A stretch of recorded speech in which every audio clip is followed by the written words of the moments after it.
Aamir Ilyas Rana, bureau chief Islamabad हमारे साथ है, हमसे बात कर लेते हैं। आमिर इलियास राना, बहुत बड़ी खबर ये सामने आ गई है और काफी अरसे से ये सवाल पूछा जा रहा था, सेहरा credit supreme court of Pakistan को जाता है।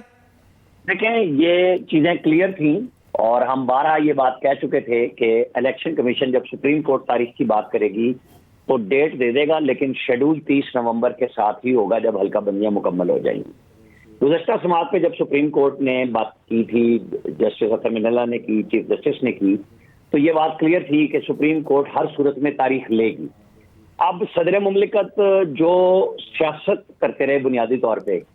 डेट के नाम पे, वो भी सारी सामने आ गई और डेट इलेक्शन कमीशन को ही देनी थी। इलेक्शन एक्ट 57 जो गवर्नमेंट ने कानून में जहां पे सदर का इख्तियार था उसको इलेक्शन कमीशन को किया था। बहरहाल एक अच्छा और बड़ा फैसला हो गया, बेयकीनी खत्म हो गई। आपके और हमारे इल्म में है कि आज इस वक्त वजारत खजाना में IMF का वफ्द पाकिस्तान के अंदर बैठा है और मुज़ाकरात कर रहा है, और उन्होंने दूसरी किस्त पे ये शर्त भी रखी थी कि आपको इलेक्शन कराने होंगे और टाइम से कराने होंगे, ताकि जब ये $3 बिलियन की किस्तों का काम मुकम्मल हो तो इलेक्शन हो चुके हों। और ये बुनियादी शर्त भी थी कि दूसरे जायजे पे जब वो आए हैं तो इसके साथ तारीख आनी चाहिए। अब जो पिछले चीफ जस्टिस थे मोहतरम उमर अता बंदयाल साहब, वो तमाम सुओ मोटो एप्लीकेशंस को लेके बैठे रहे। उन्होंने क्योंकि पहले एक फैसला किया जिसके ऊपर आज भी चीफ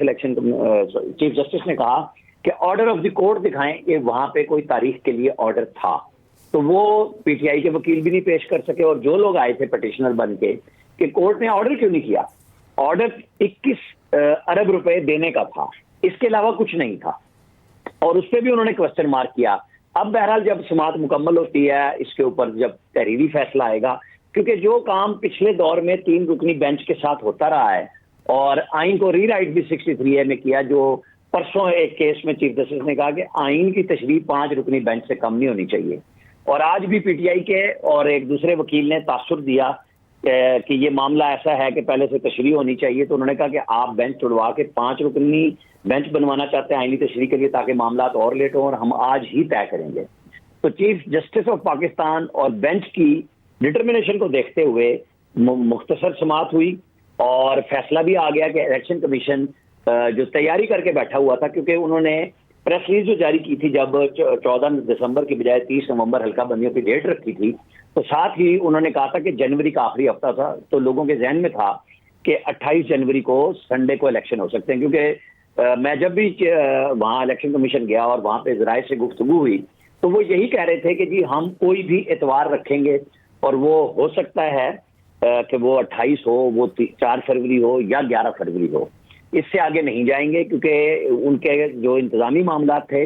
और 30 नवंबर को शेड्यूल देने के लिए बात भी इसलिए की जा रही थी कि जैसे ही हम हल्का बंदियां करेंगे, शेड्यूल दे देंगे, तो किसी भी हाई कोर्ट की तरफ से आम इंतखाबात पे स्टे ना आ जाए। तो आज जब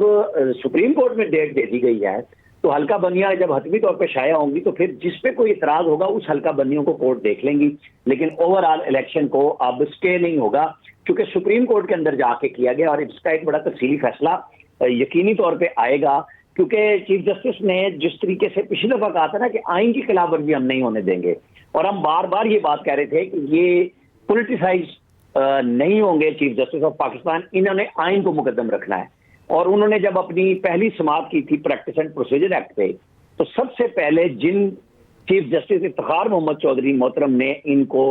बलोचिस्तान हाई कोर्ट में अपॉइंट किया और डायरेक्ट चीफ जस्टिस अपॉइंट किया था, सबसे पहले उनके उस तर्ज अमल पे उन्होंने तनकीद की थी कि सुप्रीम कोर्ट ने $6.5 बिलियन की रिकॉर्डिंग में पाकिस्तान को डज लगवाई, यानी 184(3) के अंदर ऐसे फैसले दिए गए थे।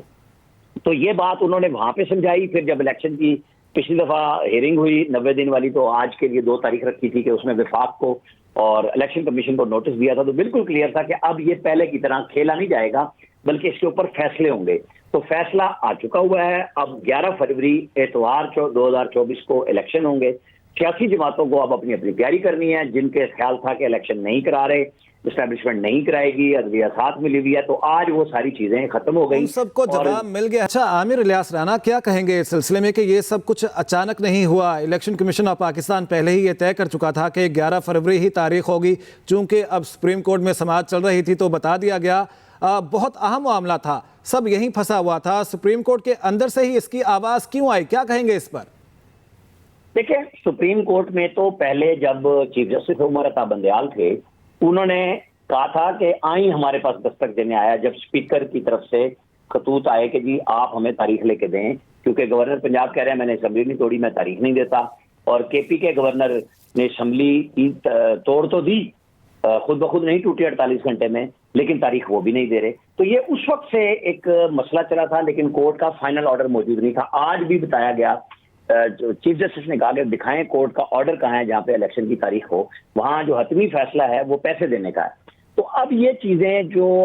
माजी में होता था कि मखसूस बेंच बैठ रहे हैं और वो फैसले नहीं करते, हम ख्याल बेंचेस कहा गया उन्हें, बहुत ज्यादा तनकीद भी हुई। तो मौजूदा चीफ जस्टिस को जिस दिन से आए थे एक निशाना बनाया जा रहा था कि जी ये तो एस्टेब्लिशमेंट के भी साथ होंगे, ये नून लीग की फेवर करेंगे और ये इलेक्शन के साथ नहीं जाएंगे, ये आइन के साथ नहीं जाएंगे। तो उन्होंने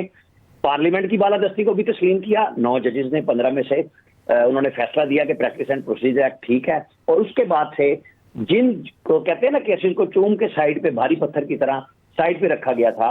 और उसको अब मौजूदा चीफ जस्टिस ने ना सिर्फ समाप्त शुरू कर दी है, उनके फैसले हो रहे हैं, और फैसलों में जो ऑब्जर्वेशन आ रही है, मेरे ख्याल में पाकिस्तान के अंदर जो माजी में चीफ जस्टिस साहिबान ने 184(3) के तहत सुप्रीम कोर्ट को रेगुलेट किया, और आम आदमी की जो 56,000 पटिशन हैं वो साइड पे हो गई और सारा वक्त इन केसेस में लगना शुरू हो गया। अब एक ऐसा टाइम शायद आने वाला है कि आम लोगों की पटिशन भी अब लगेंगी, उनकी अपीलें, नजरसानी जो कुछ भी हैं वो भी लगेंगी, और जिन चीजों को कहा जाता है कि उनमें अदालत फैसले करने से कतराती है या किसी तरफ देखती है, तो अब ऐसा होता हुआ नजर नहीं आ रहा, बल्कि ये नजर आएगा कि इलेक्शन हैं, इलेक्शन होने जा रहे हैं, तारीख आ गई है, और जो तरीकाकार है जो लोगों को रखना है कि जी सदर पाकिस्तान के ऑफिस का भी डेकोरम रख लें, वो भी कह दिया गया है कि मुशावरत कर लें, तय कर लें, ये चीजें अब चल रही।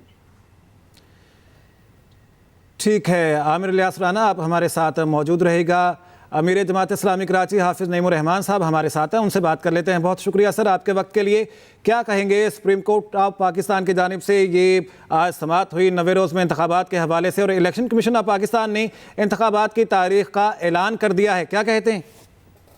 अच्छा देखें, इलेक्शन कमीशन कोई ऐसा मोतबर इदारा अब रहा नहीं है कि जब ये एक दफा ऐलान कर दे तो हम समझ लें कि उसी पे होगा।